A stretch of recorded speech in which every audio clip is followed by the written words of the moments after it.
Kita tengah dilanda pandemi yang tak kunjung henti. Berpacu dalam doa, memohon kesehatan hingga saat ini. Mari bersyukur kepada Tuhan dengan apa yang telah diberi. Assalamualaikum warahmatullahi wabarakatuh. Selamat malam Waalaikumsalam. dan salam sejahtera bagi kita semua. Om Swastiastu, Namo Buddhaya, salam kebajikan. Yang saya hormati, Saudara Rayana Kresna Bayu Pratama. Selamat malam, Saudara Bayu.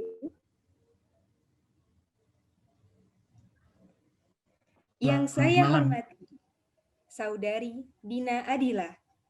Selamat malam, Saudari Dina. Malam, Saudari Dana. Yang saya hormati, Saudari Erna Rahmawati. Selamat malam, Saudari Erna. Selamat malam, Saudari Dana. Yang saya hormati, Saudara Ma'ruf Efais. Selamat malam, Saudara Ma'ruf. Selamat malam. Serta rekan-rekan peserta yang saya banggakan. Selamat datang dalam acara webinar perpajakan dengan tema Status Perpajakan Pasca Menikah. Saya, Dana Ulfi Mahfuza, yang akan memandu jalannya acara pada malam ini. Puji syukur kepada Allah Subhanahu wa Ta'ala, Tuhan yang Maha Kuasa. Karena atas izinnya lah kita dapat hadir dalam acara webinar perpajakan malam ini. Sebagai informasi, acara ini diadakan oleh mahasiswa Diploma 3 Pajak Alih Program Politeknik Keuangan Negara STAN. Webinar ini bertujuan untuk meningkatkan kemampuan literasi dan menambah wawasan perpajakan kepada wajib pajak dan calon wajib pajak untuk menjalankan kewajiban perpajakan dengan baik.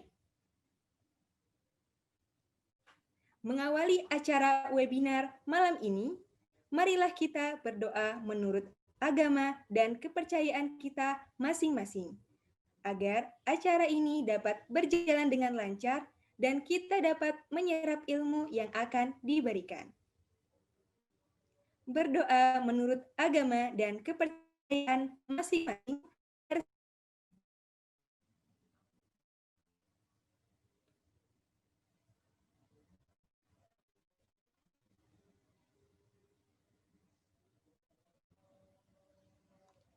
Berdoa dapat dicukupkan. Selanjutnya, memasuki acara inti, yaitu pemaparan materi dan sesi tanya-jawab yang akan dipandu oleh Saudara Ma'ruf Efais selaku moderator kita malam ini.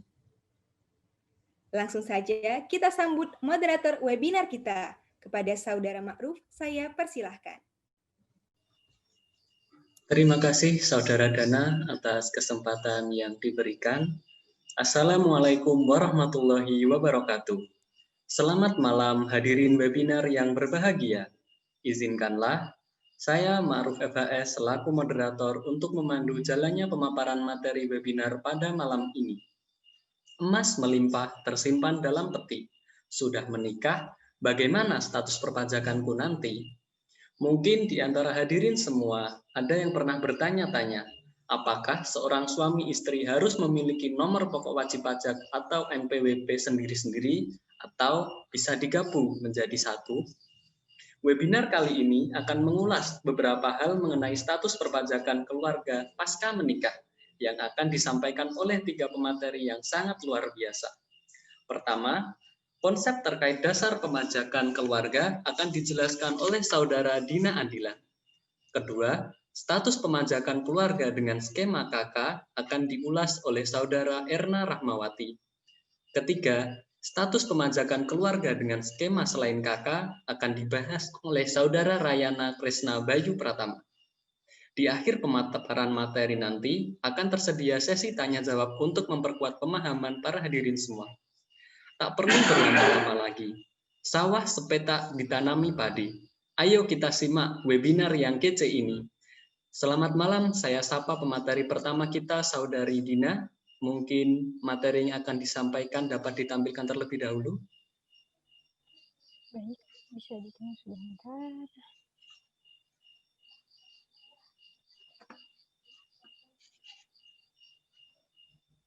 Ya, udah ya. Baik, untuk pemaparan materi sesi pertama kepada Saudari Dina, saya persilahkan. Terima kasih Saudara Ma'ruf. Baiklah, Assalamualaikum warahmatullahi wabarakatuh. Selamat malam rekan-rekan peserta webinar perpajakan malam ini. Semoga senantiasa sehat semua ya. Sekali lagi terima kasih telah meluangkan waktunya. Dan pada sesi pertama ini rekan-rekan akan saya ajak untuk sedikit mengulang bagi yang sudah belajar tapi lupa, atau belajar kilat bagi yang belum pernah mendapat konsep dasar perpajakan ini. Dan saya mohon izin bagi yang sudah mahir, kritik dan sarannya akan diminta di akhir webinar. Kalau dirasa penjelasan dari saya ini sedikit kurang gitu. Ya. Nah, apa sih pajak? Ya, kita mulai dari yang paling basic aja ya. Mengacu pada undang-undang, pajak adalah kontribusi wajib kepada negara yang terutang oleh orang pribadi maupun badan yang bersifat memaksa berdasarkan undang-undang dengan tidak mendapatkan imbalan secara langsung dan digunakan untuk keperluan negara bagi sebesar-besarnya kemakmuran rakyat. Singkatnya, pajak itu wajib. Nggak seperti sumbangan atau sedekah gitu yang bersifat sunnah gitu ya, atau nggak wajib. Dan imbalan atas kontribusi itu ya bisa kita rasakan, tapi jarang bahkan tidak kita sadari gitu, seperti fasilitas umum dan sebagainya. Selanjutnya, apa itu wajib pajak? Wajib pajak adalah orang pribadi atau badan.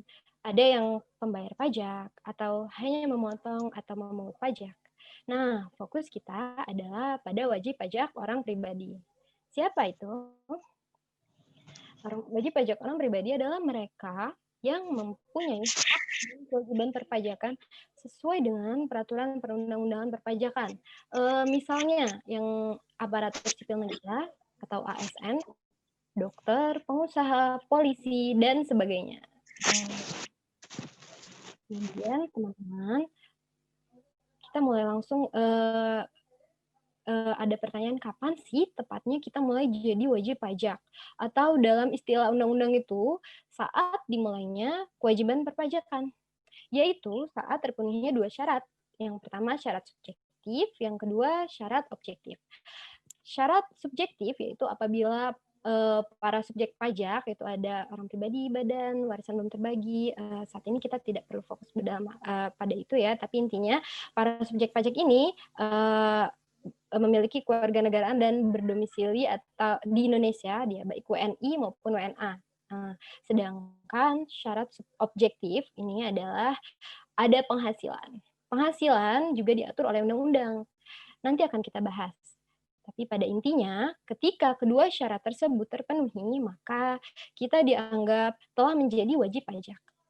Nah, jadi kewajiban pertamanya yaitu adalah di sini, mendaftarkan diri untuk memperoleh NPWP.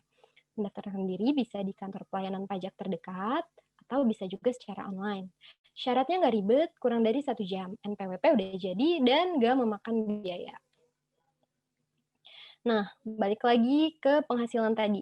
Jadi, definisi penghasilan yaitu setiap tambahan kemampuan ekonomis yang diterima atau diperoleh wajib pajak, baik yang berasal dari Indonesia maupun dari luar Indonesia, yang dapat dipakai untuk konsumsi atau menambah kekayaan wajib pajak yang bersangkutan, dengan nama dan dalam bentuk apapun. Nah, kalau di undang-undang nih ya teman-teman, rekan-rekan, undang-undang pajak penghasilan membagi secara garis besar ada 2 jenis penghasilan, yaitu ada yang objek pajak dan bukan objek pajak. Nah, objek pajak misalnya gaji, upah yang diterima oleh rekan-rekan sebagai sedangkan yang bukan objek pajak, misalnya sumbangan, beasiswa, dan lain-lain. Oke. Nah, kewajiban yang kedua adalah menghitung pajak terutang. sekarang ini nggak perlu ribet ngitung manual ya, karena bisa dibantu melalui sistem. Apalagi kalau rekan-rekan ini adalah pegawai. Terima beres aja ya bukti pemotongannya, tinggal dikasih gitu oleh bendahara. Contohnya pajak penghasilan pasal 21 bagi karyawan atau pekerja bebas. Pekerja bebas itu seperti dokter, akuntan, pengacara, dan sebagainya. Yang profesional itu ya, profesi-profesi. Nah, balik lagi ke pembagian penghasilan tadi yang ada objek pajak dan bukan objek pajak. Untuk objek pajak dibagi menjadi final dan non-final. Kenapa final? Karena tarifnya itu udah final dan dikenakan langsung saat penghasilannya diterima. Nggak seperti yang non-final gitu kan, yang akan diperhitungkan di akhir tahunnya gitu. Contoh pajak finalnya itu yaitu PPh pasal 4 ayat 2 bagi usahawan. Biasanya rekan-rekan pengusaha nih, yang pengusaha muda khususnya UMKM ya, dikenakan pajak ini. Tarifnya 0,5% dari bruto usahanya. Nah, oke. Ketiga, ini adalah kewajiban yang timbul, yaitu membayar pajak yang telah dihitung. Mekanismenya yang pertama, bayar sendiri. Ingat, bukan di kantor pajak, tapi di kantor pos atau bank atau media lain seperti e-banking dan sebagainya, gitu ya. Karena itu, so old school ya. Lalu pajak dipotong atau dipungut pihak lain, seperti dipotong atau dipungut oleh bendahara. Nah, yang terakhir itu untuk PPN dikenakan bersamaan saat kita mengonsumsi atau menggunakan jasa kena pajaknya gitu ya. Biasanya kan beli apa udah termasuk PPN gitu kan, seperti itu. Nah, kewajiban terakhir yang nggak kalah penting adalah laporan. Lapor apa? Lapor SPT. Apa itu SPT? SPT atau Surat Pemberitahuan adalah sarana dalam melaporkan dan mempertanggungjawabkan perhitungan jumlah pajak yang sebenarnya terutang. Balik lagi, kalau dari pajak yang selain final tadi, yang udah kita angsur pembayarannya ya, kayak itu ada yang kurang. Nah, salah satunya dilaporkan di SPT. SPT ada yang dilaporkan tahunan, ada yang dilaporkan bulanan, atau kita sebut SPT masa gitu. Gampang banget ya lapor pajak sekarang, bahkan udah bisa online gitu kan. Pasti udah sering baca ya di baliho-baliho di pinggir jalan gitu, atau di fasilitas umum gitu ya, atau iklan tentang e-filing namanya kan. Layanan lapor SPT online, e-filing. Udah banyak tutorialnya juga di internet untuk belajar secara mandiri. Nah, sekarang pertanyaan intinya adalah, apakah kewajiban perpajakan pasca menikah berbeda? Nikah. Rekan-rekan yang mau menikah dan udah menikah, ketahuilah bahwa dari sisi perpajakan, kalian itu memang wajib pajak orang pribadi. Tetapi jika menikah, di dalam perpajakan keluarga itu dianggap sebagai satu entitas ekonomi atau satu kesatuan. Rekan-rekan yang udah menikah dulu itu kan, sebelum menikah biasanya masing-masing pasangan itu kan, masing-masing itu punya NPWP gitu kan. Fakta di lapangan itu menunjukkan kalau pasangan suami istri ini kebanyakan tuh nggak tahu kalau, pada dasarnya default-nya itu digabungkan aja NPWP-nya. Meskipun ada keadaan lain ya yang memungkinkan untuk dipisah, nah tapi kalau itu nanti disampaikan oleh rekan, pemateri lain. Tapi perlu diingat default-nya hanya ada satu NPWP bagi satu keluarga. Nah, secara spesifik, pajak membagi kewajiban perpajakan suami istri ke dalam 4 kategori, yaitu KK atau kepala keluarga, HB atau hidup berpisah, PH atau pisah harta, dan MT atau memiliki terpisah. Nah, masing-masing kewajiban perpajakan suami istri tersebut tuh secara garis besar ya dapat digambarkan oleh ini nih yang ada di sini. Untuk kakak itu status ini digunakan bagi rekan-rekan yang memiliki NPWP serta kewajiban pajak lainnya digabung sama istri atau suami. Sedangkan HB, PH, dan MT itu ketiganya dilakukan pemisahan kewajiban, yaitu mengharuskan rekan-rekan dan pasangan memiliki NPWP terpisah dan melaporkan SPT-nya masing-masing. Nah, masing-masing ini dilatar belakangi kondisi yang berbeda gitu ya, serta perhitungan pajaknya juga berbeda gitu. Nah, bisa dilihat ya di sini ada kolom status kewajiban perpajakan suami istri kalau di SPT tahunan ya. Bagi yang belum familiar, ini adalah SPT tahunan, contoh gambarnya ya. Ada di bagian atas di kolom identitas. Di situ bisa dicentang yang mana yang rekan-rekan pilih gitu. Nah, Baiklah, rekan-rekan tuh pasti udah mulai penasaran ya dengan penjelasan lebih lanjut tentang masing-masing status kewajiban ini. Tenang aja, karena kita baru mulai gitu. Rekan-rekan pemateri lain akan menjelaskan secara mendalam. Baiklah, itu saja sebagai pengantar teman-teman sebelum menyelam lebih dalam dan sebagai pemanasan mungkin ya. Terima kasih. Saya kembalikan kepada moderator. Terima kasih Saudara Dina Adilah atas pemaparan materi yang sangat luar biasa. Berarti dapat kita simpulkan bahwa akan ada status kewajiban perpajakan baru bagi orang yang menikah, yaitu antara KK, PH, MT, ataupun HB. Untuk memahami bagaimana status pemajakan keluarga dengan skema KK, mari kita ikuti pembahasan yang akan disampaikan oleh Saudari Erna Rahmawati. Selamat malam Saudari Erna, apakah sudah tersambung dengan kami? Ya, selamat malam Saudara Ma'ruf. Baik, untuk materi yang akan ditayangkan mungkin bisa ditampilkan dulu. Siap, sudah.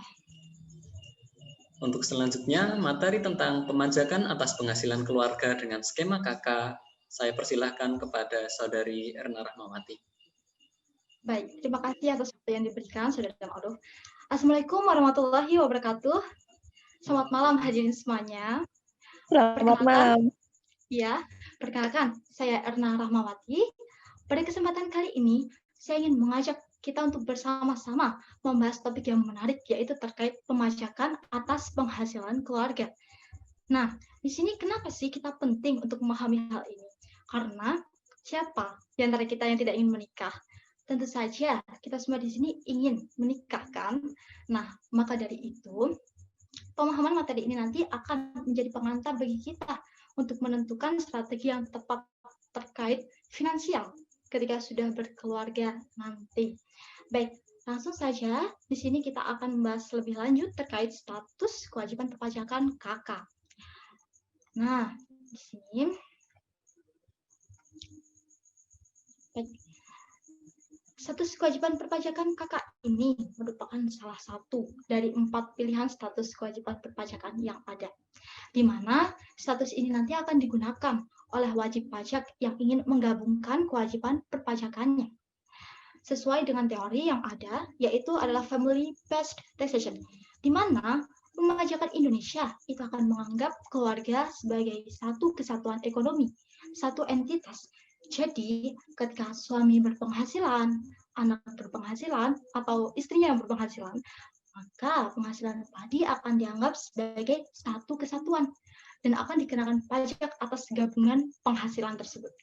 Nah, kemudian pemenuhan kewajiban perpajakannya ini dilakukan oleh kepala keluarganya atau suaminya saja.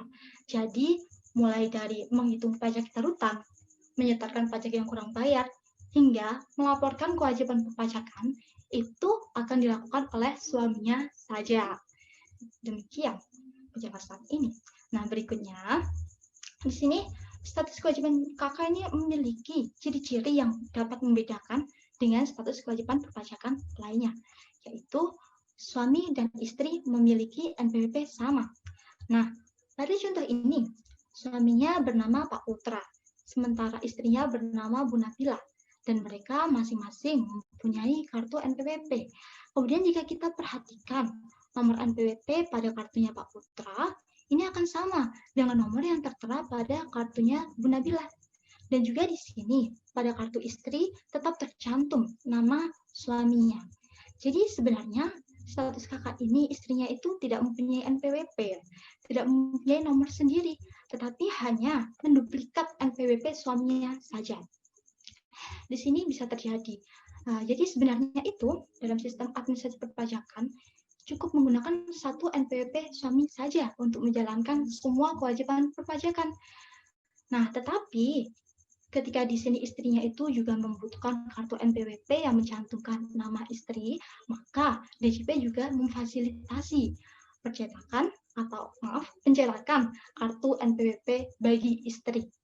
Nah, contohnya saja, istri di sini bekerja sebagai karyawan. Kemudian perusahaan tempat istri bekerja itu mensyaratkan agar pegawainya mengumpulkan fotokopi NPWP. Tentu saja di sini istri membutuhkan NPWP yang mencantumkan namanya. Oleh karena itu, istri dapat memproses pengajuan pencetakan kartu NPWP tadi, baik itu melalui kantor pajak maupun secara online. Ya, baik, mari kita lanjut. Ciri yang berikutnya, yaitu penghasilan, harta dan kewajiban akan digabung dalam satu SPT. Jadi, SPT tadi yang digunakan oleh wajib pajak termasuk suami istri ini untuk melaporkan kewajiban perpajakannya itu akan memuat penghasilan. Nah, untuk status kakak, penghasilan ini nanti yang diungkapkan yaitu adalah penghasilan suaminya berapa, penghasilan istrinya berapa, nanti akan digabung dalam satu SPT ini. Kemudian demikian dengan hartanya. Jadi harta ini seperti rumah, kemudian sesuatu berharga atau kendaraan. Harta ini, baik itu yang atas nama suami maupun atas nama istri, harus dilaporkan juga. Nah, berikutnya kewajiban. Kewajiban ini nanti akan merujuk pada utang ya. Jadi, antara itu utang yang atas nama suaminya maupun atas nama istri, juga akan dilaporkan pada satu SPT saja. Seperti itu. Nah, berikutnya, di sini hanya suami yang menyampaikan laporan SPT tahunan. Jadi mulai dari pembuatan SPT-nya, kemudian penyerahan SPT ke kantor pajak, atau mengupload SPT jika dia melakukan pelaporan secara online, itu hanya dilakukan oleh suaminya saja. Nah, dalam status kewajiban perpajakan kakak ini juga membahas secara detail terkait penghasilan istri. Jadi, tadi kita memahami bahwa penghasilan istri itu akan digabung dengan penghasilan suaminya jika menggunakan status kakak. Tapi ternyata tidak selalu demikian. Ada kalanya justru penghasilan istri tidak boleh digabung dengan penghasilan suaminya. Yaitu ketika istri tersebut mempunyai penghasilan dari satu pemberi kerja saja. Jadi di sini istrinya itu berprofesi sebagai karyawan. Kemudian dia hanya bekerja pada satu perusahaan saja atau satu orang pribadi saja. Nah, kemudian ada syarat kedua, di mana di sini usaha atau perusahaan di mana tempat istri bekerja tadi tidak ada hubungan dengan usaha atau pekerjaan suaminya. Entah itu suaminya bukan sebagai manajer, suaminya bukan direktur, atau suaminya bukan pemegang saham dari perusahaan di mana istri bekerja tadi. Dan ketika dua syarat ini sudah terpenuhi, maka penghasilan istri tadi akan dilaporkan pada bagian penghasilan yang dikenakan PPh final. Nah, kenapa kita di sini menyebutnya final? Karena gini, ketika istri, tadi namanya Bu Nabila ya, jadi Bu Nabila di sini bekerja sebagai pegawai tetap suatu perusahaan. Kemudian dia akan memperoleh penghasilan setiap bulan.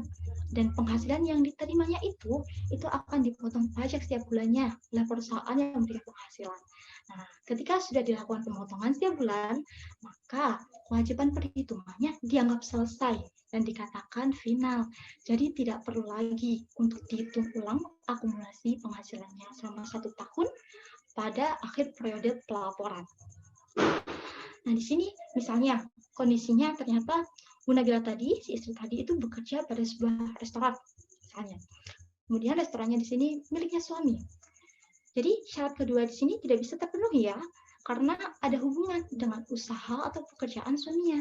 Sehingga tidak bisa dikenakan final dan harus dihitung ulang pada akhir periode pelaporan. Simulasinya saja, biar kita lebih memahami bagaimana penerapan kasus ini di dunia nyata ya. Nah, di sini contohnya Pak Putra. Itu adalah seorang pegawai dengan penghasilan itu sebesar 108 juta. Istrinya juga seorang pegawai yang bekerja pada sebuah perusahaan, tidak ada hubungannya dengan usaha suami, dan memperoleh penghasilan itu sebesar 90 juta. Di sini, jika kita meninjau poin 2-nya saja, ini sudah memenuhi ya, penghasilan istri tersebut itu akan dikenakan final. Seperti itu. Nah, jadi, atas penghasilan selama 1 tahun 90 juta ini tidak perlu digabungkan lagi dengan penghasilan suaminya. Sehingga perhitungan ulang atas akumulasi penghasilan 1 tahun pada SPT itu hanya atas penghasilan itu suaminya saja, yaitu senilai 108 juta. Mari kita lihat penerapannya pada SPT tahunan. Nah, di sini hal yang perlu kita pahami ya, status kewajiban perpajakan yang digunakan adalah status KK. Berarti keluarga tersebut memilih untuk menggabungkan kewajiban perpajakannya. Tetapi di sini untuk bagian kolom penghasilan itu dalam negeri sehubungan dengan pekerjaan hanya 108 juta atas penghasilan suaminya saja. Ini 108 juta. Dan kemudian atas 108 juta tadi itu akan dihitung berapa pajaknya, dihitung ulang pada SPT ini. Ternyata pajaknya itu 2.250.000. Nah, lalu bagaimana dengan penghasilan istri yang 90 juta ini? Apakah terus kita biarkan begitu saja? Tidak, karena penghasilan 90 juta tadi milik istri itu juga harus dilaporkan pada SPT tahunan, tapi pada lampiran yang berbeda. Jadi SPT itu nanti akan terdiri dari beberapa lampiran, salah satunya bagian penghasilan yang dikenakan PPh final dan atau bersifat final tadi. Di sini terdapat penghasilan istri dari satu pemberi kerja. Akan kita cantumkan berapa penghasilannya, yaitu 90 juta, kemudian 1.800.000 ini merupakan pajak yang telah dipotong oleh perusahaan di mana istri bekerja. Jadi hanya dicantumkan saja, tidak perlu dihitung ulang karena kena final, sudah dianggap selesai. Baik, kemudian simulasi lanjutan. Di sini kondisinya masih sama. Pak Putra adalah seorang pegawai dengan penghasilan itu sebesar 108 juta. Istrinya juga seorang pegawai yang memperoleh penghasilan itu sebesar 90 juta. Tapi ternyata istrinya juga mempunyai usaha salon kecantikan dengan penghasilan itu sebesar 80 juta. Nah, karena istrinya di sini mempunyai dua sumber penghasilan, tidak memenuhi syarat yang poin pertama, yaitu penghasilan hanya dari satu pemberi kerja untuk dapat dikenakan final. Karena di sini sumbernya itu dua, sumber penghasilannya dua, maka tidak bisa dikenakan final dan harus dilakukan perhitungan ulang atas akumulasi penghasilan 1 tahun pada SPT. Jadi yang perlu dihitung ulang di sini keseluruhan penghasilan, baik itu penghasilan suami maupun penghasilan istrinya. Nah, kita tinjau penulisannya pada SPT. Di sini statusnya kakak ya, status kakak yang dipilih. Kemudian yang akan diperhitungkan yaitu 278 juta nilai gabungan atas penghasilan suami istri tadi. Lantas bagaimana jika ternyata satu keluarga tersebut itu mempunyai anak yang belum dewasa dan berpenghasilan? Nah, ini juga diatur dalam peraturan perpajakan Indonesia, yaitu penghasilan anak yang belum dewasa dari manapun sumbernya, apapun sifat pekerjaannya, nanti akan digabung dengan penghasilan orang tuanya. Contohnya saja, pasti sebagian kita di sini sering nonton YouTube kan. Nah, salah satu channel yang dikunjungi mungkin channelnya Raffi Ahmad dan juga Nagita Slavina. Anaknya bernama Rafathar. Nah, kemudian Rafathar di sini itu memperoleh penghasilan dari hasil endorsement. Tentu saja di sini penghasilan tersebut juga harus dikenakan pajak. Dan untuk perhitungannya serta pelaporannya itu nanti akan digabung dengan penghasilan orang tuanya. Nah, lantas bagaimana kita bisa mengatakan bahwa anak tersebut itu belum dewasa? Itu ketika anaknya belum berusia 18 tahun dan juga belum pernah menikah. Lantas bagaimana jika usianya itu masih 17 tahun tapi sudah menikah atau nikah muda ya?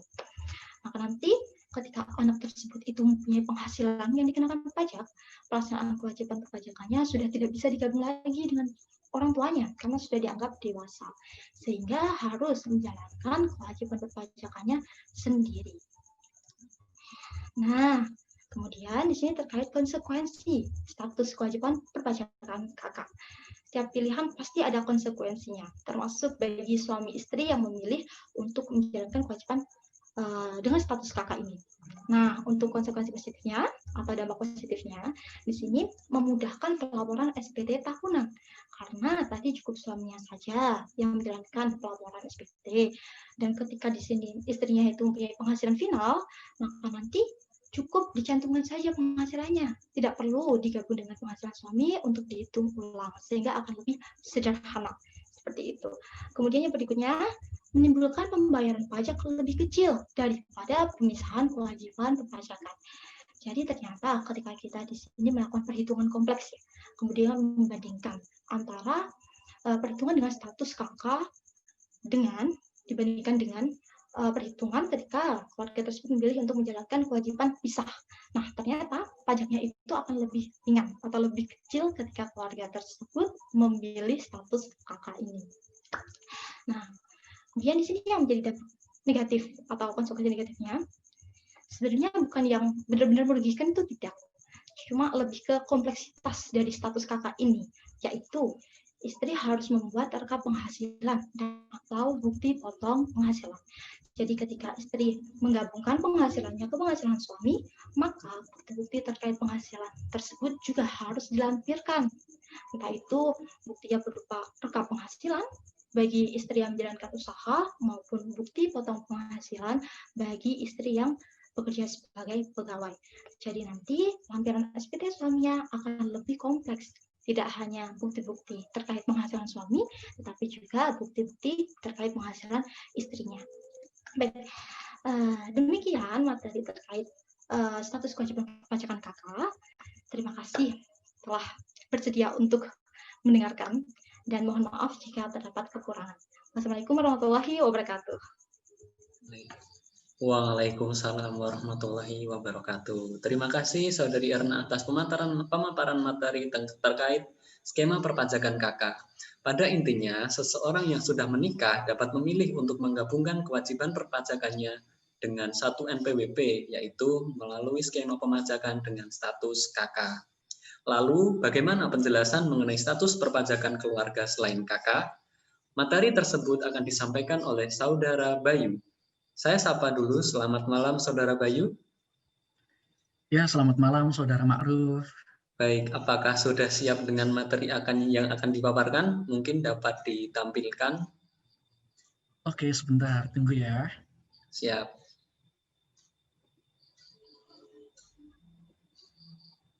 Ya, apakah sudah terlihat slide-nya? Siap, sudah terlihat Saudara Bayu. Baik, kepada Saudara Rayana Kresna Bayu Pratama, saya persilakan untuk menyampaikan materi ketiga mengenai skema perpajakan selain kakak. Ya, terima kasih Saudara Ma'ruf atas waktu yang sudah diberikan. Sebelumnya saya ingin sapa dulu nih kepada rekan-rekan peserta yang sudah hadir malam ini. Selamat malam, masih pada semangat kan ya? Malam Minggu kita bareng-bareng nongkrong di sini di webinar perpajakan, nambah-nambah ilmu ya.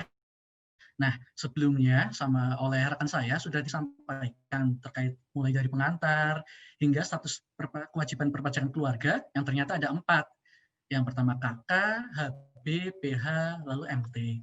Untuk pengantar status kewajiban perpajakan KK tadi telah disampaikan oleh rekan saya. Nah, di sini izinkan saya untuk memaparkan materi terkait status kewajiban perpajakan HB, PH, dan juga MT. Yang pertama ada status perpajakan HB. Status perpajakan HB ini adalah singkatan dari hidup berpisah. Hidup berpisah ini didasari oleh putusan hakim atau yang biasa kita kenal dengan bercerai atau perceraian. Tentu saja dari perceraian ini, dari yang tadinya adalah suami istri satu kesatuan, sekarang menjadi berpisah, tentu saja ada konsekuensinya di bidang perpajakan. Yang pertama, ketika nanti, baik itu dari pihak suami ataupun pihak istri ketika melaporkan SPT tahunannya, itu status PTKP-nya menjadi tidak kawin, atau kita di SPT kita bisa lihat dengan singkatan TK. TK itu untuk tidak kawin, K itu untuk kawin, KI itu untuk kawin, beristri. Nah, di dalam kotak ini nantinya itu kita isi dengan jumlah tanggungan. Tanggungan itu bisa anak atau orang tua yang sudah tidak bekerja. Nah, itu kita bisa masukkan di jumlah tanggungan ini sesuai dengan peraturan perpajakan yang berlaku. Lalu, untuk perhitungan pajaknya, tentu perhitungan pajaknya itu nanti dihitung secara masing-masing. Karena sudah bercerai kan ya, si suami sudah hidup masing-masing dengan kehidupannya yang baru, si istri juga sudah hidup dengan kehidupannya masing-masing dengan kehidupan yang baru, tidak mungkin untuk perhitungan pajaknya itu masih kita satukan. Nanti kalau ketemu malah yang ada debat lagi, mungkin masa lalu kan ya. Nah, jadinya itu untuk pajak terhutangnya nanti dihitung secara masing-masing atas pendapatan yang diterima selama 1 tahun. Lalu, terkait harta dan hutang, itu juga dilaporkan masing-masing. Mana yang harta milik suami, itu nanti dilaporkan oleh suami, mana harta dan hutang milik istri, itu nanti dilaporkan di SPT tahunan milik istri. Nah, ini pelaporan SPT tahunannya itu juga dilakukan secara masing-masing oleh suami istri setiap tahunnya, yang bisa dimulai dari tanggal 1 Januari hingga paling lambat tanggal 31 Maret setiap tahunnya. Lalu yang kedua, kita lanjut ke status kewajiban perpajakan PH atau singkatan dari pisah harta. Nah, pisah harta ini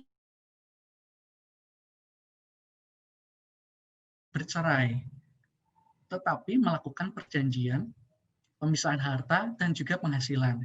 Atau biasanya sekarang kita kenal ini dengan nama perjanjian pranikah. Nah, biasanya kan ada tuh seringnya itu di kalangan artis atau pebisnis. Nah, itu diadakan perjanjian pranikah. Sebenarnya apa sih perjanjian pranikah itu? Ini agar statusnya itu lebih jelas, mana yang merupakan harta suami, hutang suami, dan mana yang juga merupakan harta istri dan juga hutang istri. Jadinya ketika nanti ada hal yang tidak diinginkan terjadi, contohnya bercerai, itu tidak ada kisruh-kisruh lagi. Yang milik suami tetap atas nama suami, yang milik istri sudah jelas atas nama istri. Nah, dalam pajak kita fasilitasi nih lewat status kewajiban perpajakan PH atau pisah harta ini. Nah, dari status kewajiban perpajakan PH ini, kalau yang tadi kakak kan istri memiliki NPWP itu ikut suami. Nomor NPWP-nya sama dengan suami, cuma bedanya nanti ada nama itu tadi Nabila ya, dan kurung istri. Nah, kalau di status kewajiban perpajakan PH ini NPWP-nya ini berdiri sendiri atas nama Nabila, nomor NPWP-nya juga berdiri sendiri. Jadi si istri benar-benar memiliki NPWP yang terpisah dari suaminya. Nah, lalu untuk penghitungan pajak terutangnya itu dihitung berdasarkan penggabungan penghasilan neto suami dan istri secara proporsional sesuai perbandingan penghasilan neto mereka. Nah, nanti kita akan melakukan, kita lihat contohnya ya, contoh penghitungannya nanti dicontoh agar rekan-rekan sekalian ini yang hadir bisa lebih paham. Lalu harta dan hutang dilaporkan masing-masing. Dan pelaporan SPT tahunannya juga dilakukan secara masing-masing oleh suami dan juga istri. Karena tadi memang sudah memilih pisah harta terpisah, jadinya si suami juga lapor, istri juga lapor. Nah, yang terakhir ini ada status kewajiban perpajakan MT atau singkatan dari memilih terpisah. Di sini adalah suami istri yang tidak bercerai dan tidak melakukan perjanjian pranikah tadi seperti yang pisah harta, tetapi istri nih setelah menikah nih, setelah bergulir waktu gitu, menghendaki atau memilih untuk melaksanakan hak dan kewajiban perpajakannya secara terpisah. Tentu alasannya macam-macam ya. Ada yang ingin teradministrasi sendiri, ada yang ingin seperti pisah harta tapi itu sebelumnya belum sempat perjanjian, macam-macam lah ya. Nah, di sini nanti antara si suami dan juga istri memiliki NPWP masing-masing dengan nomor NPWP yang berbeda. Ini ya, istri memiliki NPWP sendiri, itu tadi ya, nomor NPWP-nya sendiri. Lalu penghitungan pajak terutangnya dihitung berdasarkan penggabungan penghasilan neto suami dan istri secara proporsional sesuai perbandingan penghasilan neto mereka. Ini sama ya dengan yang PH tadi ya. Lalu harta dan hutang juga dilaporkan masing-masing karena tadi sudah memilih terpisah ya sesuai dengan namanya ya. Sebenarnya ini mudah kalau di pajak ini ya. Namanya itu sudah bisa mewakili apa sih sebenarnya kewajiban dan hak yang ada di dalam masing-masing status kewajiban perpajakan itu. Lalu untuk pelaporan SPT tahunannya juga dilakukan secara masing-masing oleh suami dan juga istri. Nah, mungkin biar teman-teman lebih paham nih, rekan-rekan sekalian peserta webinar lebih paham, kita ke contoh yuk. Nah, di sini ada satu keluarga yang tadi 2 NPWP. Karena ini yang tadi yang status kewajiban perpajakan HB atau hidup berpisah, bercerai. Jadi ada NPWP suami dan juga istri berbeda. Nah, tadi contohnya ini Pak Putra ini kerjanya PNS dan Ibu Nabila kerjanya karyawan swasta. mereka berdiri atas NPWP-nya masing-masing. Nomornya berbeda ya, bisa kita lihat. Pak Putra, NPWP-nya 12, 345, sekian-sekian. Lalu Nabila, 98, 765, sekian-sekian. Nah, dari status kewajiban perpajakan HB ini, untuk pelaporan SPT itu sama dengan wajib pajak yang belum menikah, yaitu dilakukan masing-masing secara terpisah. Kayak mungkin rekan-rekan sekalian di sini ada yang bekerja gitu kan, sudah lapor SPT. Nah ya seperti itu, masing-masing aja lapornya, nggak mikirin penghasilan orang lain, hanya penghasilan kita, harta kita, hutang kita yang kita masukkan. Nah nanti di SPT itu, di status kewajiban perpajakan, nah kita beri checklist pada kotak HB ya. Nah itu. Nah selanjutnya, ini yang berbeda nih, yang tadi yang pakai proporsi penggabungan penghasilan itu suami dan istri secara proporsional tadi. Itu contohnya ini ada satu keluarga dan berbeda NPWP, karena PH dan MT tadi kan NPWP-nya masing-masing ya, dari masing-masing suami dan juga istri. Ini berlaku di status kewajiban perpajakan PH dan juga MT. Nah ini contohnya Pak Putra dan juga Bu Nabila. Pak Putra PNS, Bu Nabila karyawan swasta, atau juga bisa juga Bu Nabila PNS juga. Intinya dua orang dengan dua penghasilan. NPWP-nya masing-masing, dan baik dari Pak Putra dan juga Bu Nabila. Nah, kita lihat di sini. Saya sudah sandingkan ini penghasilannya Pak Putra dan Bu Nabila ya. Ini NPWP-nya tertulis, namanya Pak Putra, Bu Nabila ini. Pekerjaannya ini dari kantor untuk PNS itu mendapatkan bukti potong 1721 A2, dan untuk karyawan swasta itu mendapatkan bukti potong 1721 A1. Nah, bukti potong itu berisi informasi terkait penghasilan yang diterima sebulan selama bekerja dan juga potongan pajak yang diberlakukan. Di situ sudah tertulis. Nah, di sini penghasilan itu per bulannya nih dari Pak Putra adalah 9 juta, Bu Nabila 7.500.000. Apabila disetahunkan, baik dari Pak Putra dan Bu Nabila, ini mendapatkan angka 108 juta dan juga 90 juta, yang jika digabungkan menjadi 198 juta.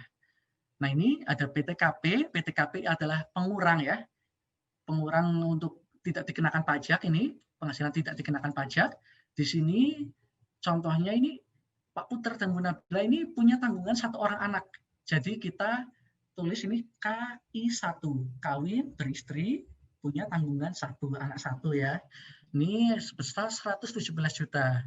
Jadi peran PTKP ini berbeda-beda ya, tergantung tadi mau K aja atau tidak kawin, atau kawin beristri belum punya tanggungan, itu nanti berbeda ya, sesuai peraturan perpajakan yang berlaku. Nah, setelah dikurangi, ternyata diperoleh penghasilan kena pajak setahun, Pak Putra dan Bu Nabila ini adalah sebesar 81 juta. Lalu dari 81 juta itu kita kalikan dengan tarif PPh pasal 17. Yang seperti kita tahu tarif PPh pasal 17 itu untuk penghasilan sampai dengan 50 juta pertama itu kita kalikan dengan tarif 5%. Lalu 50 juta hingga 250 juta kita kalikan dengan 15%. Selanjutnya 250 juta sampai dengan 500 juta kita kalikan dengan 25%, yang terakhir di atas 500 juta kita kalikan dengan 30%.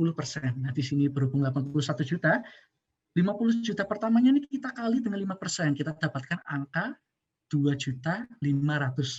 Lalu masih sisa 31 juta.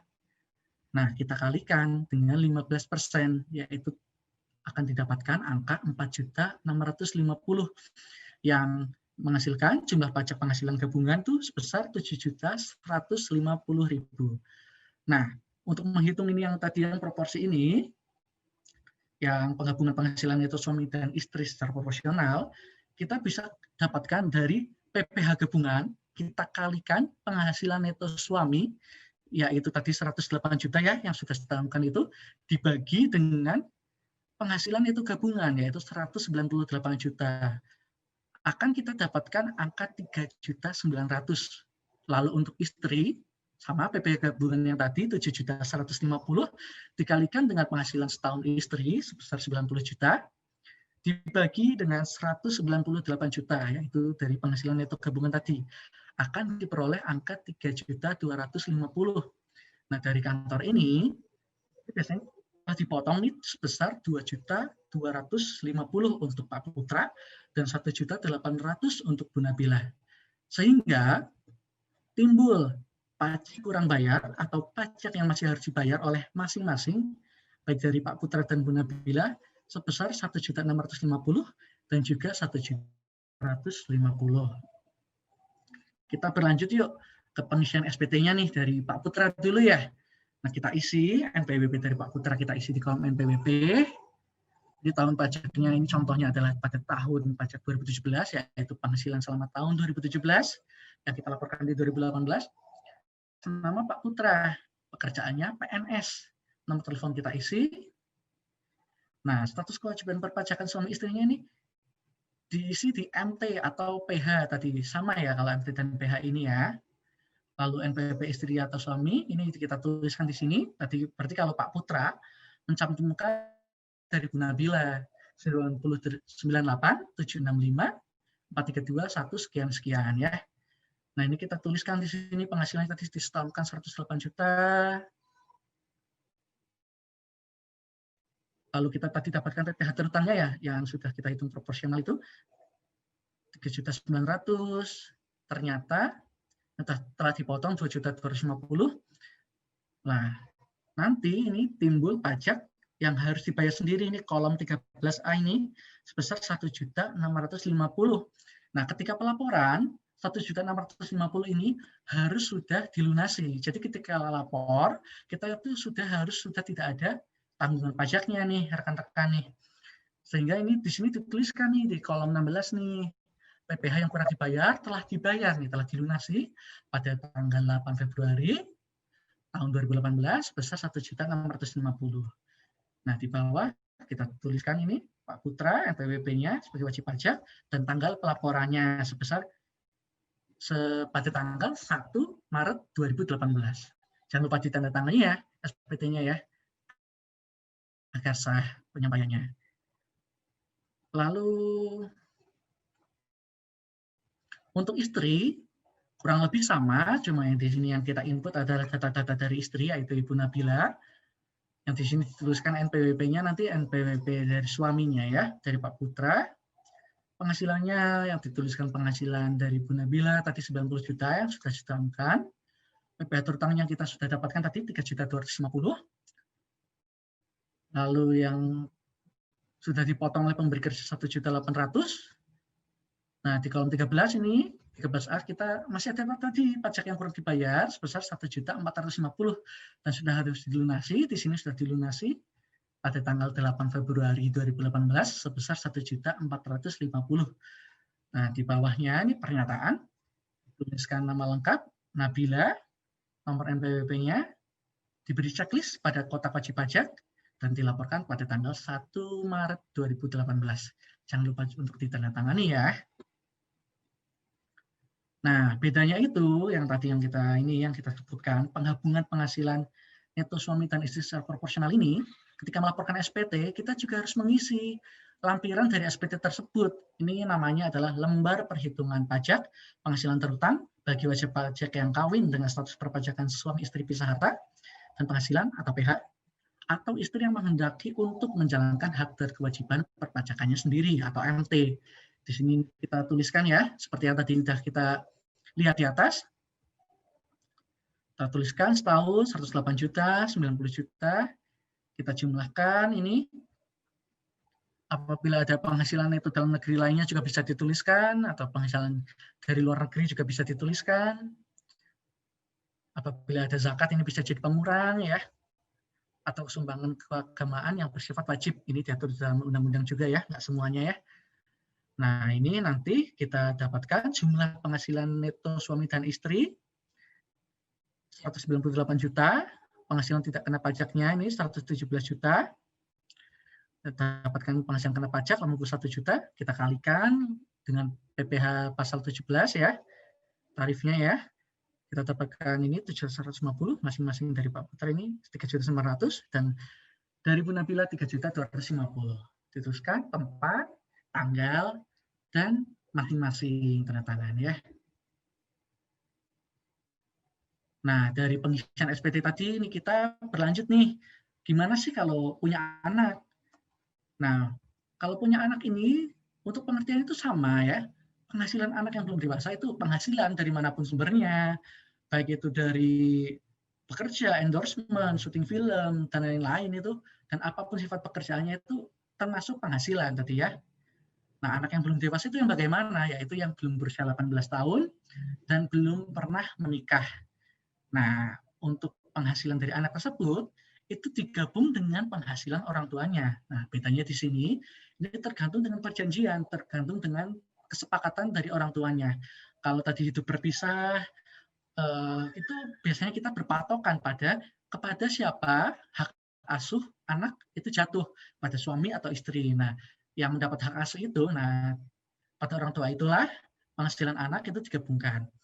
Untuk pisah harta dan memilih terpisah itu tergantung kesepakatan. Yang jelas konsisten apabila pada suami akan pada suami, apabila pada istri juga. Nah, ini lalu ada konsekuensinya untuk status kewajiban perpajakan HB itu sendiri. Kita mendapatkan plusnya ini itu sesuai dengan keadaan status perkawinan yang telah berpisah. Kan nggak mungkin gitu ya, apabila orang sudah nggak memfasilitasi, kalian tetap harus lapor bareng-bareng gitu kan sudah nggak etis lagi ya. Jadi pajak memfasilitasi ada status hidup berpisah ini. Nah, minusnya mungkin ini istri harus melaporkan SPT-nya sendiri. Mungkin tadinya istri itu status kewajiban perpajakannya itu sebelumnya kakak tadi ya, yang kepala keluarga, jadinya cuma suami yang lapor, ternyata setelah hidup berpisah, istri juga harus melaporkan SPT sendiri. Nah, untuk konsekuensi status kewajiban perpajakan PH dan MT, nah itu plusnya itu sesuai dengan keadaan status kewajiban perpajakan yang telah dipilih atau diinginkan. Ya tentu wajib pajak memiliki alasannya sendiri seperti yang sudah saya sampaikan tadi dalam memilih status kewajiban perpajakan. Nah, minusnya masing-masing pihak harus melaporkan SPT-nya sendiri karena suami dan istri semuanya lapor ya, dan juga harus menghitung penggabungan penghasilan neto suami dan istri secara proporsional. Lalu yang ketiga, timbul pajak kurang bayar bagi masing-masing pihak seperti yang sudah kita praktekkan tadi ya dalam penghitungannya ya. Jadi masih ada pajak yang harus dibayar lagi selain yang sudah dipotong oleh pemberi kerja. Nah, mungkin itu rekan-rekan peserta webinar sekalian, materi yang dapat saya sampaikan terkait status kewajiban perpajakan PH, HB, dan juga MT. Semoga dapat diterima. Terima kasih atas atensinya. Waktu dan tempat saya kembalikan kepada moderator Saudara Ma'ruf. Silakan Saudara Ma'ruf. Terima kasih Saudara Bayu yang telah menjelaskan materi dengan sangat komprehensif. Mungkin hadirin semua bisa merilekskan tubuh dulu, karena malam-malam kita membahas 3 materi perpajakan yang cukup luar biasa dan mungkin cukup menguras tenaga ya di malam minggu yang santai ini. Tapi saya mengapresiasi kepada 39 partisipan yang masih tetap bertahan di ruangan Zoom ini untuk mengikuti webinar pada kesempatan kali ini. Selanjutnya, seperti yang sudah saya sampaikan di awal bahwa akan terdapat sesi tanya-jawab, kali ini saya akan membuka sesi tanya-jawab bagi 3 orang penanya. Bagi partisipan, bagi hadirin yang ingin menanyakan hal yang mungkin kurang jelas, dapat memberikan reaction berupa raise hand melalui fitur yang tersedia dalam Zoom. Saya persilahkan.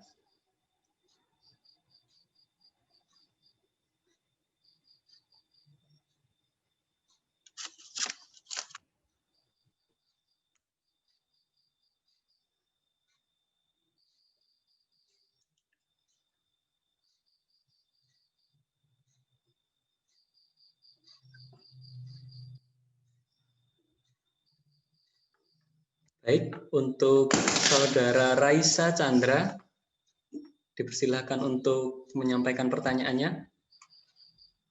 Bisa open mic mungkin, apabila berkenan juga open kamera, dipersilakan.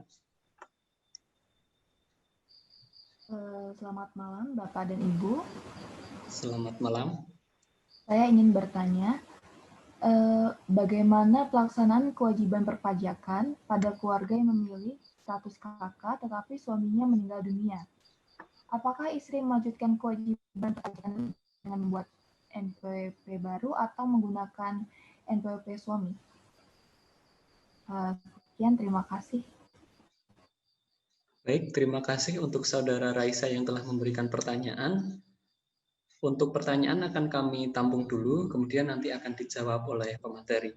Selanjutnya, mungkin ada yang ingin bertanya lagi, bisa memberikan reaction berupa raise hand.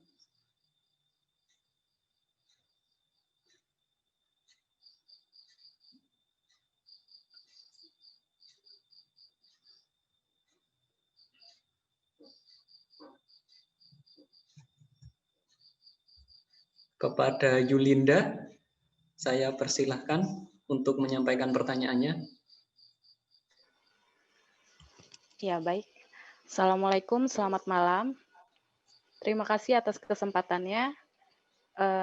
Izin bertanya, bagaimana apabila suami istri menjalankan kewajiban perpajakan memilih terpisah atau MT, tetapi ternyata lapornya masih terpisah kayak sebelum menikah begitu?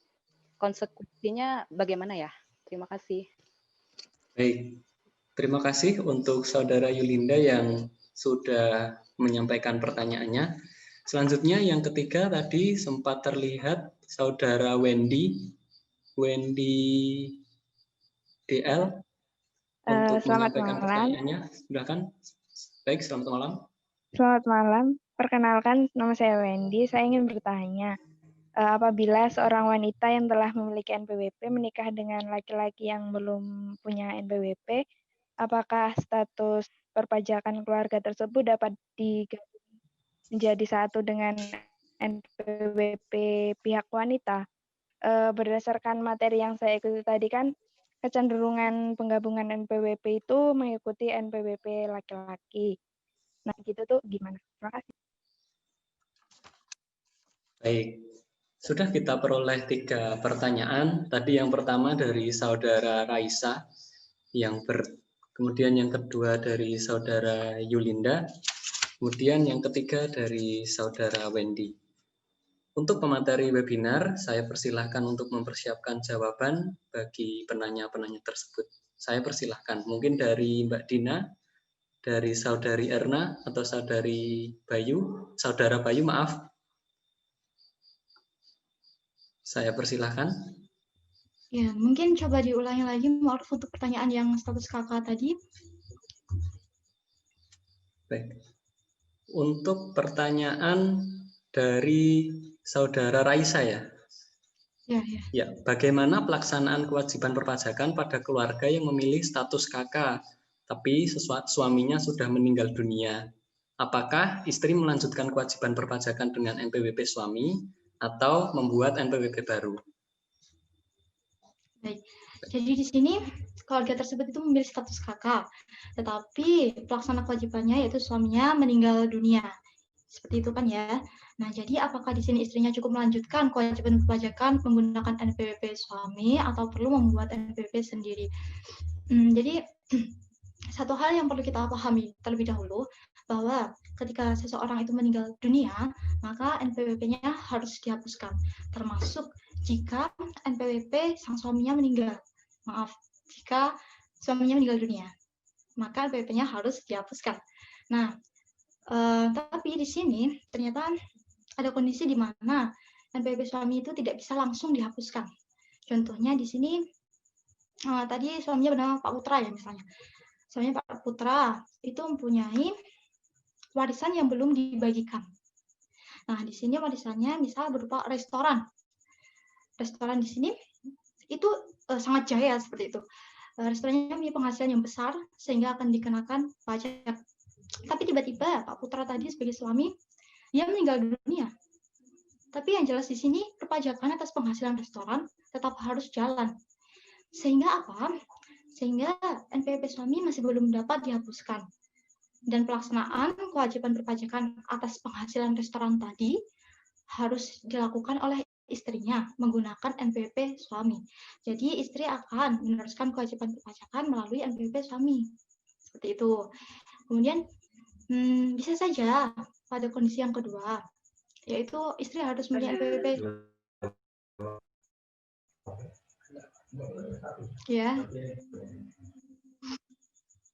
Baik. Jadi di sini ada juga kondisi di mana istrinya itu harus membuat NPWP baru. Ketika apa? Ketika warisan yang belum dibagikan tadi sudah dibagikan atau sudah jelas siapa ahli warisnya. Misalnya restoran. Restoran tadi itu sudah diketahui nih, sudah ketok palu bahwa restorannya itu akan menjadi milik istrinya atau anaknya misalnya seperti itu. Maka ketika warisan dari Pak Putra yang meninggal tadi itu sudah diketahui siapa pemiliknya, NPWP-nya akan dihapus. Dan oleh karena itu, istri kan jadi tidak mempunyai NPWP untuk bisa digabung. Ada lagi NPWP yang dititip untuk ditanggung pajak. Nah, dalam hal ini istri baru harus membuat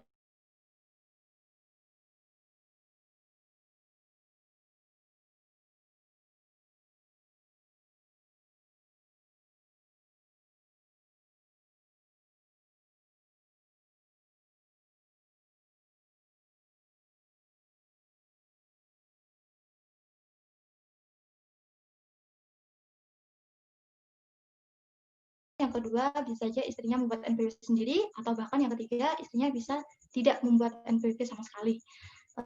Mungkin itu untuk yang pertanyaan pertama, Ma'ruf. Tadi pertanyaan dari Mbak Raisa, apakah dapat diterima?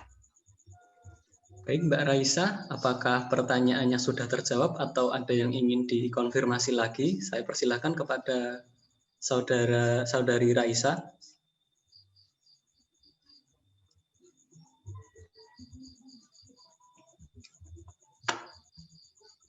Baik, sepertinya sudah cukup. Kemudian lanjut ke pertanyaan yang kedua dari saudara Yulinda tadi. Bagaimana apabila suami istri menjalankan kewajiban perpajakan MT, tetapi lapornya masih terpisah seperti sebelum menikah itu? Konsekuensinya apa? Dilihat dari sudut pandang perpajakan. Mungkin dari saudari Dina, saudari Erna, atau saudara Bayu ada yang ingin menjawab? Saya persilakan. Ya, mohon izin ya, Saudara Ma'ruf. Siap, Saya saudara Bayu. ingin mencoba untuk menjawab dari pertanyaan dari saudari Yulinda tadi ya. Ya. Terkait apabila suami istri ini sudah memilih status kewajiban perpajakannya itu MT atau memilih terpisah, yang kita tahu bahwa penghitungan pajak terutangnya itu menggunakan penggabungan penghasilan neto suami dan istri secara proporsional tadi. Tetapi ternyata dalam prakteknya pelaporan SPT-nya itu masih seperti sebelum menikah atau kayak masing-masing aja gitu. Nah, sebenarnya itu tidak boleh ya, tidak diperbolehkan. Itu sudah menyalahi aturan dari perpajakan itu sendiri. Karena dalam KUP kita, dalam sistem perpajakan kita, untuk pelaporan kita itu menganut sistem self-assessment atau pelaporan dari wajib pajak sendiri. Berbeda dengan negara lain, mungkin ada yang menganut official assessment atau bahwa negaralah yang menghitung dan menentukan atas pajak yang dikenakan bagi warganya. Nah, kita ini self-assessment, kita melaporkan sendiri, mandiri, atas penghasilan kita, harta kita. Nah, berangkat dari hal tersebut, diharapkan para warga negara ini melaporkan penghasilannya, data-datanya itu dengan benar dan kondisi yang sebenarnya. Nah, konsekuensinya apa nih kalau ternyata yang terjadi di lapangan seperti itu? Nah, di pajak itu ada yang namanya pemeriksaan pajak. Pemeriksaan pajak itu untuk tadi mengetahui apakah wajib pajak itu sudah benar ataukah sudah sesuai dengan peraturan perpajakan yang berlaku atau belum. Nah, apabila ternyata wajib pajak tersebut diperiksa oleh pemeriksa dari Direktorat Jenderal Pajak, maka nantinya dapat dikenakan sanksi sesuai ketentuan perpajakan yang berlaku. Tentu hal itu kan juga tidak kita inginkan ya. Jadi selama kalau yang sudah itu berusaha untuk masih ada kesempatan untuk melakukan pembetulan SPT, dan bagi yang mungkin di sini dari rekan-rekan peserta webinar sekalian ada yang belum melapor SPT, nah besok ketika melakukan pelaporan SPT dan sudah memiliki istri atau suami dan memilih suatu kewajiban perpajakan MT, gunakan tadi penggabungan penghasilan neto suami dan istri secara proporsional tadi, agar pelaporan SPT yang kita laporkan itu sudah valid dan sesuai dengan keadaan yang sebenarnya. Nah, ketika kita sudah lapor dengan benar dan valid, hati pun akan tenang, bebas dari pemeriksaan pajak dari Direktorat Jenderal Pajak. Mungkin itu yang bisa saya sampaikan. Terima kasih. Luar biasa jawaban dari Saudara Bayu. Jadi harapannya setelah mengikuti webinar kali ini sudah memahami status kewajiban perpajakan KK, PH, MT, dan HB. Apabila menyampaikan SPT tahunan nanti bisa disesuaikan dengan status perpajakan yang dipilih oleh hadirin semua. Sehingga tidak akan terjadi sanksi atau denda akibat pemeriksaan dari Direktorat Jenderal Pajak. Demikian ya Mas Bayu. Baik, selanjutnya pertanyaan ketiga dari Wendy DL. Tadi bertanya apabila ada seorang wanita sebelum menikah sudah memiliki NPWP, kemudian menikah dengan seorang lelaki yang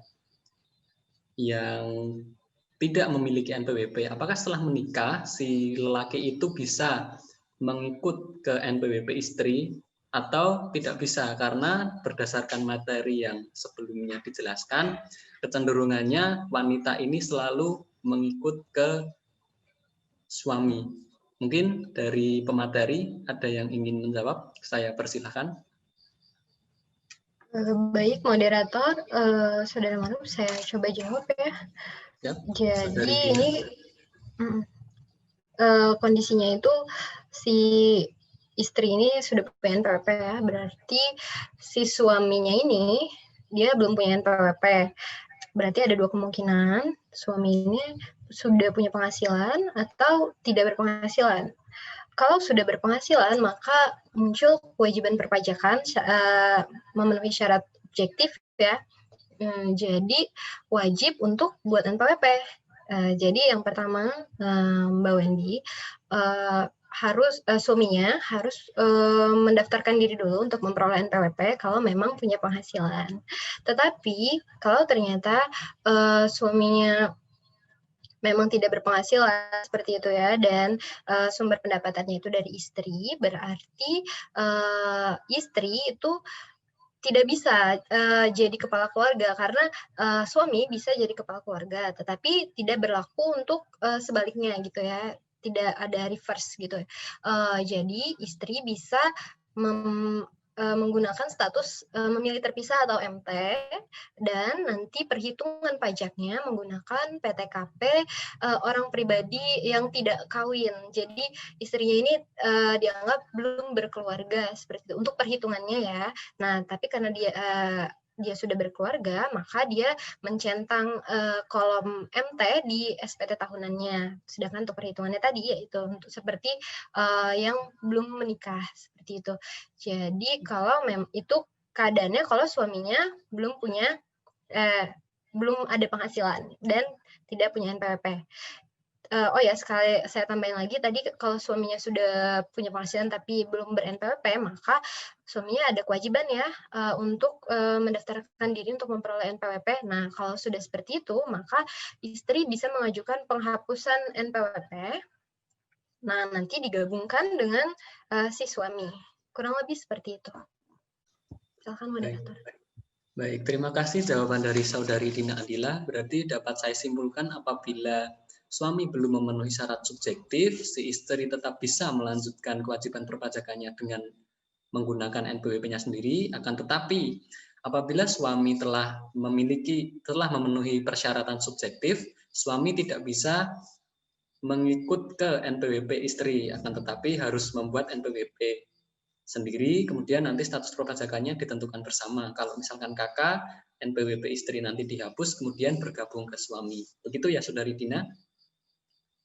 Ya, benar sekali, moderator. Baik. Sungguh menarik sesi tanya jawab kita pada kesempatan webinar kali ini.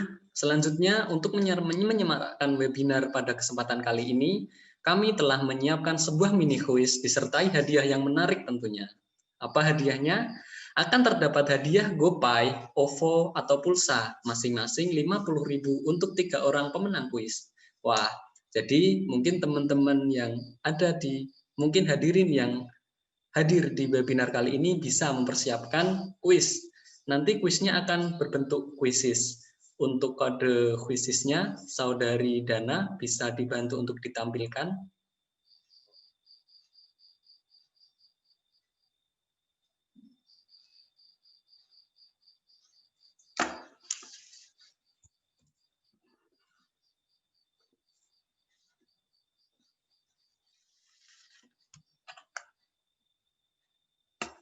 Baik, untuk kode kuisis kita pada malam hari ini adalah 334553. Mungkin hadirin semua bisa membuka platform Quizizz melalui alamat quizizz.com, kemudian memasukkan kode 334553 untuk bergabung di kuis yang akan kita lakukan malam ini.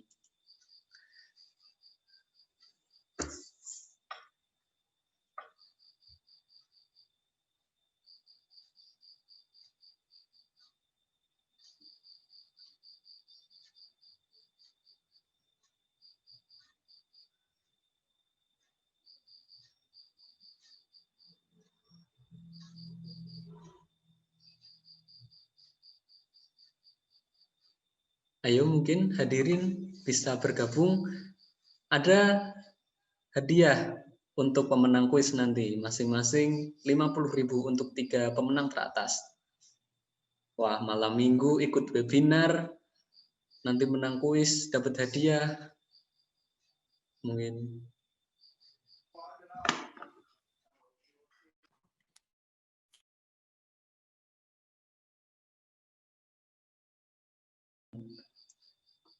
ada Mas Bramantio, kemudian Alisa M.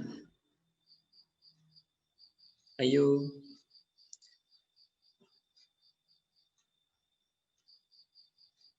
Tentunya dengan kuis ini nanti harapan kami hadirin yang hadir pada webinar kali ini mampu memahami kuis, mampu memahami materi yang disampaikan oleh pemateri dengan baik.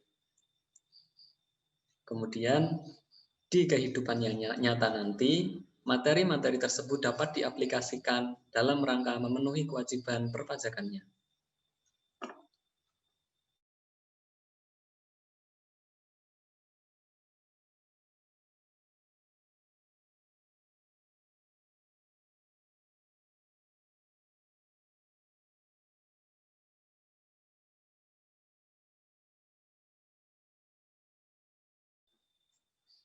Untuk Quizizz akan ditunggu hingga pukul 20.50, kemudian nanti akan dimulai.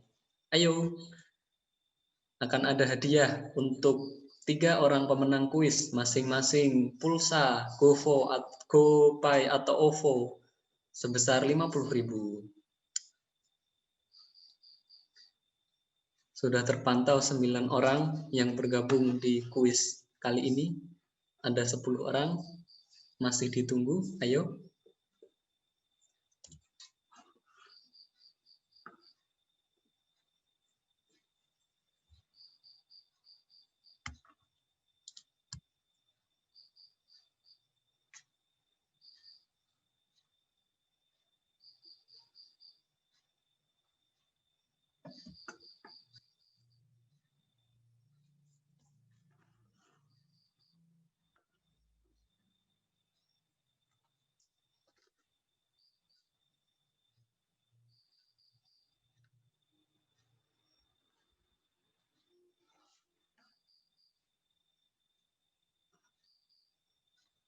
Masih ditunggu apabila hadirin sedang mempersiapkan untuk bergabung di Quizizz malam hari ini.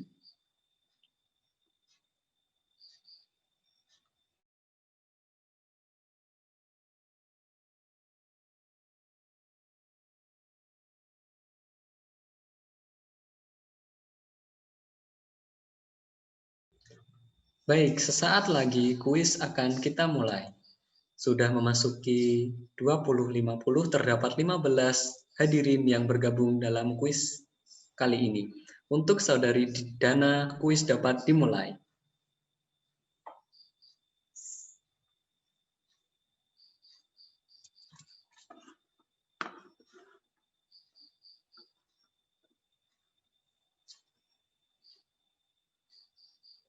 Kita lihat perolehan skor kuis pada malam hari ini.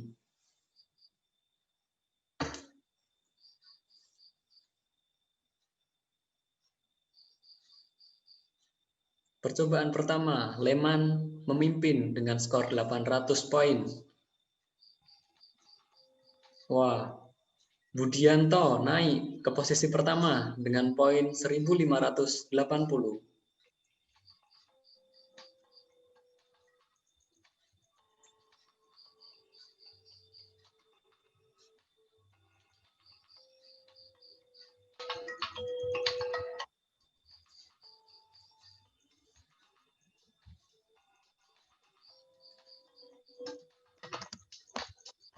Tiga teratas posisi Huizis terdapat Alisa M, Budianto, dan tetangga Mas Bayu.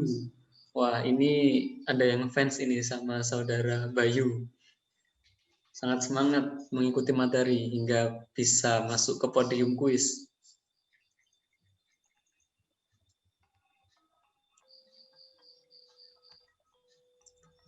Wah, naik memimpin ke atas Eni Nur Cahyanti di posisi 2. Masih tetap bertahan di posisi pertama Alisa M dengan 3.120 poin. Fans Mas Bayu.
Baik, masih kita tunggu perebutan klasmen Huizis webinar. Yuk pahami kewajiban perpajakanmu pasca menikah.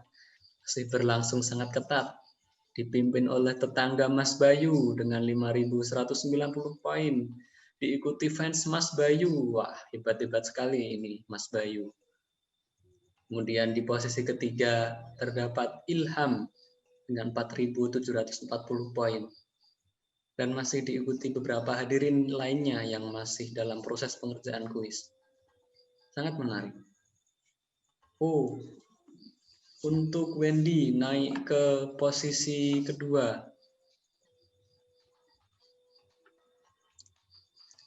Kemudian tetap ditempel ketat oleh tetangga Mas Bayu dan fans Mas Bayu. Ini mungkin yang hadir dalam webinar kali ini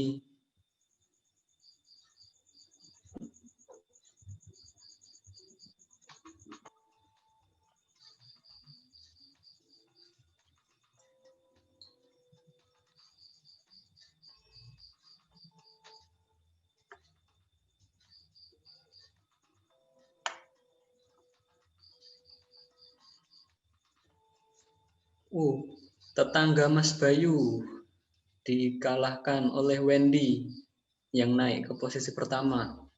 Kemudian di posisi ketiga ada Ilham. Kemudian fans Mas Bayu harus turun ke posisi keempat. Masih memimpin Wendy dengan 6.370 poin. Tentunya masih ada kesempatan untuk hadirin lain menyusul poin Wendy.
Baik, nampaknya seluruh hadirin dalam webinar kali ini telah menyelesaikan kuisis yang diselenggarakan. Dan kita memperoleh 3 orang pemenang. Untuk posisi ketiga terdapat Ilham. Kemudian untuk posisi kedua terdapat tetangga Mas Bayu. Kemudian untuk posisi pertama ada Wendy dengan 6.970 poin. Untuk hasil kuisis kepada hadirin yang merupakan 3 pemenang teratas, diharapkan untuk melakukan tangkapan layar atau screenshot untuk nantinya ditunjukkan kepada kami untuk mengeklaim hadiah berupa GoPay, OVO, atau pulsa senilai 50.000 untuk masing-masing pemenang. Baik. Tak terasa kita telah lalui sesi pemaparan materi, tanya jawab, hingga kuis yang sangat menarik pada webinar kesempatan kali ini. Maka saatnya saya mengucapkan terima kasih kepada seluruh peserta yang telah antusias mengikuti webinar ini, dan saya mohon maaf apabila terdapat kesalahan saya selama memandu jalannya webinar ini. Ada kelapa di balik batu. Sampai berjumpa di lain waktu. Selanjutnya, saya kembalikan kepada MC Saudari Dana Ulfi Mahfuzah.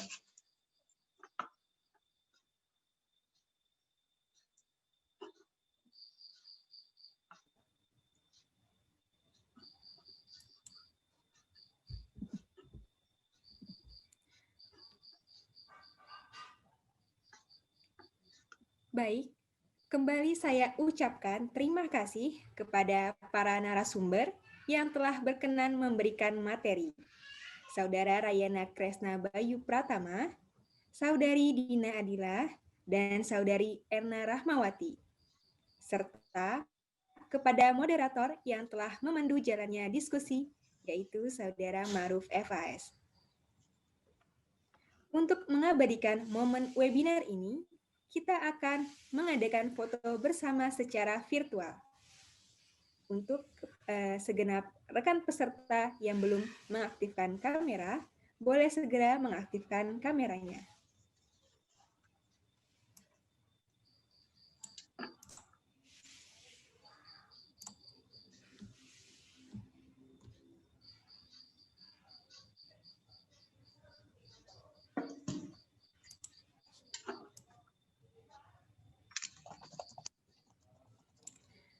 Baik, aba-aba akan diberikan oleh saya.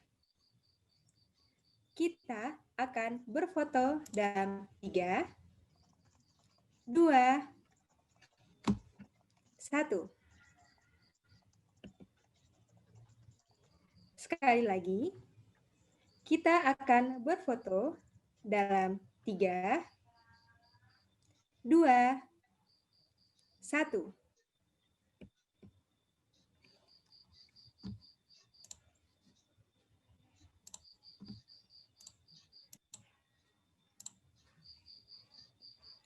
Baik, terima kasih. Selanjutnya, saya meminta kepada rekan-rekan peserta webinar perpajakan untuk memberikan saran dan masukan pada kuesioner evaluasi sebagai bahan evaluasi panitia dalam pelaksanaan acara webinar ini. Rekan-rekan peserta dapat mengisi kuesioner evaluasi pada link yang telah dibagikan oleh panitia.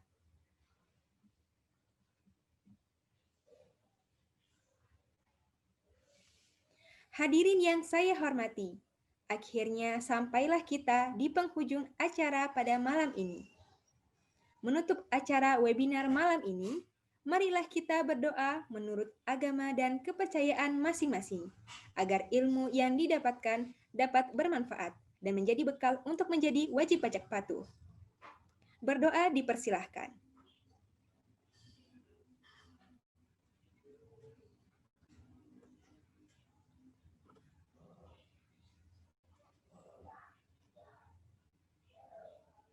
Berdoa dapat dicukupkan. Terima kasih kepada rekan-rekan peserta yang telah meluangkan waktunya untuk hadir mengikuti webinar perpajakan ini.